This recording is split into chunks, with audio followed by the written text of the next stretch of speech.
name's Edward. I'm from Christchurch, New Zealand. We work for a small company called Media Suite doing full stack Node and Ember apps. Today, I'm going to attempt something that's a little bit dangerous, a little bit exciting, hopefully gets you going. We have rougelike, and I'm going to live code it in front of you right now. If you see me do something awesome, super appreciate if you cheer or clap or, this is totally interactive. Okay, good start. If you see an exception or I make a typo or a mistake, I'd appreciate if you just cheer or clap anyway. That'd be good. Cool, okay, so let's get started. So on the left here I have my editor, on the right hand side we've got our rougelike. So we're going to start from scratch. Can you make the text bigger? I sure can. How big? Oh, what? Yeah. Whoa, okay, we're good. Cool. So first thing, we're going to add a pre-tag. Pre-tags are sweet because they come monospaced by default, so that's going to save us some time. First things first, we're going to declare our maze. So a simple way of declaring a maze is we can declare it as a list of strings. That allows us to pretty easily modify it and play with it, and also get a nice visual representation of what we're working with as we're writing it. So I'm just going to draw up a nice maze here. Let's make that one that's long and exciting. Oh look, it's not a rectangle. Okay.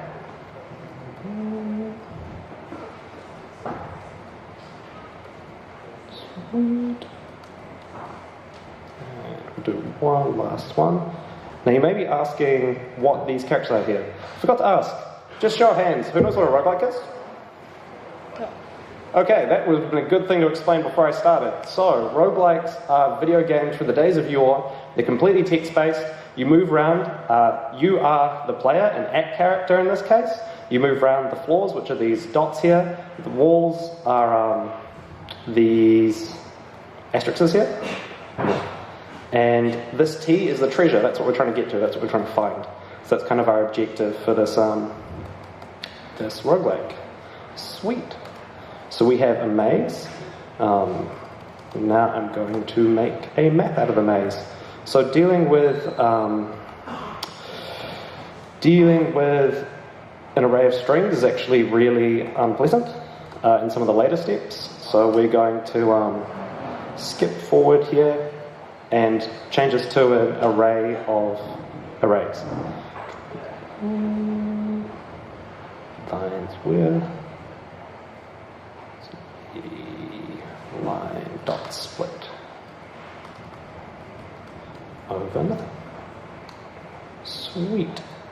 It is surprisingly hard to type with very large font. Okay. Cool. So now we have an array of arrays, and now we are going to render our sweet map. Document. Sweet. Thank you for that. You're supposed to do maze. What's up? Maze.map on 13. Oh, thank you. See, this is collaborative. It's like peer programming with 130 people. Sweet. We're going to go to the maze. We're going to set some inner HTML. And we're going to set that to map.map. There's the map.map.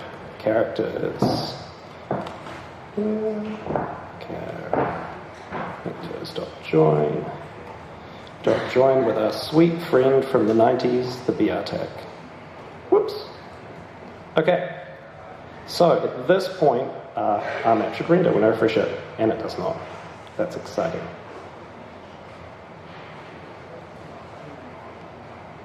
Okay. Batman. You've got my back. I'm impressed. Clap for that guy. Okay. Map. And we just need to put empty string in there, and we'll get rid of all of the colors. There you go, one roguelike map. Okay, so the next thing that we want to do is want to get a character moving around. That requires some mapping of key codes and capturing some key events. Direction. I'm really glad. You guys are really enthusiastic. It's making my life a lot easier. Cool. 37. So 37 is the left key. So it's going to go -1, 0 zeros in the top left corner. And I'm making points here, which are just a little bit easier to work with in some of the other parts of the code. So 38 is up. 39 is right.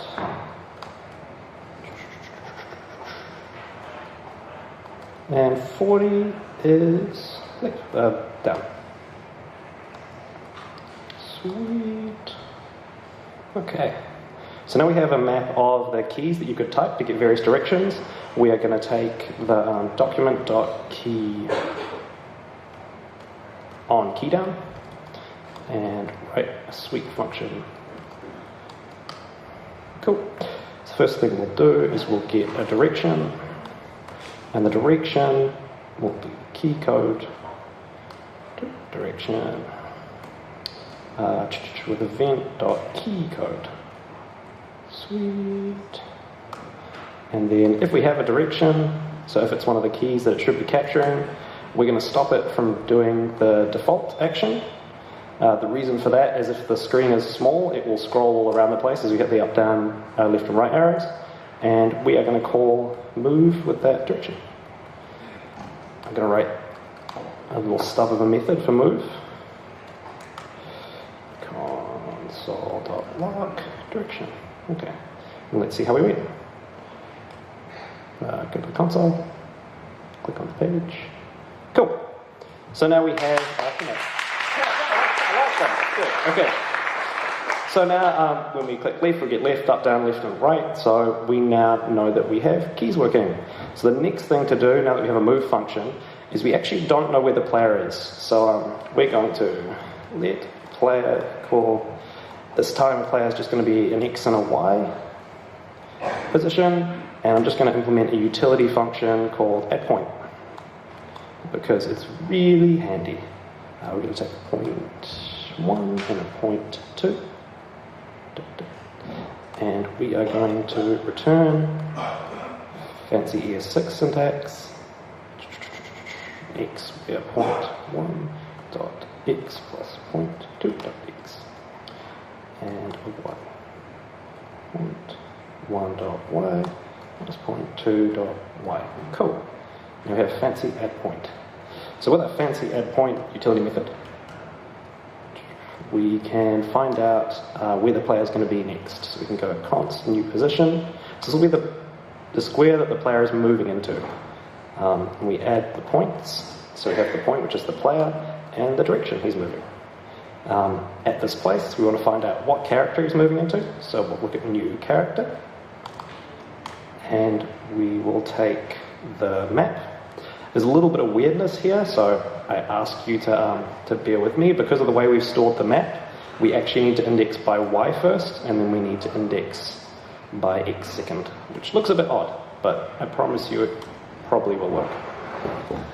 Cool. If the character is a floor tile, which is the things that the player's allowed to move onto, please teleport the player to his new position. You need quotes around the dot. Thanks. Cool. And I will just hack out a teleport player function. Teleport player to a new position. And we're going to have a good old friend console.log. We're going to find out what the new position is. Cool. Save that. Give a refresh. Crashed. So when we hit right, it tells us that we're going to go to a new place, but when we hit left, down, and up, nothing comes up. That's because if it's not a dot, we're not allowed to move onto it, so that's working correctly.